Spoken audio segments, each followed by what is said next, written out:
اور ہم ہی نے تم کو ابتدا میں مٹی سے پیدا کیا، پھر تمہاری شکل و صورت بنائی، پھر فرشتوں کو حکم دیا کہ آدم کے آگے سجدہ کرو، تو سب نے سجدہ کیا لیکن ابلیس کہ وہ سجدہ کرنے والوں میں شامل نہ ہوا۔ اللہ نے فرمایا جب میں نے تجھ کو بھی حکم دیا تھا تو کس چیز نے تجھے سجدہ کرنے سے باز رکھا؟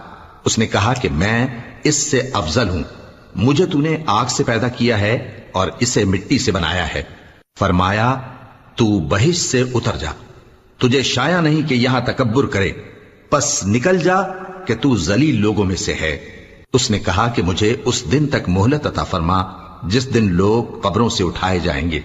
فرمایا اچھا، تجھ کو مہلت دی جاتی ہے۔ بولا کہ مجھے تو نے گمراہ کیا ہی ہے، میں بھی تیرے سیدھے رستے پر ان کو گمراہ کرنے کے لیے بیٹھوں گا، پھر ان کے آگے سے اور پیچھے سے اور دائیں سے اور بائیں سے غرض ہر طرف سے آؤں گا اور تو ان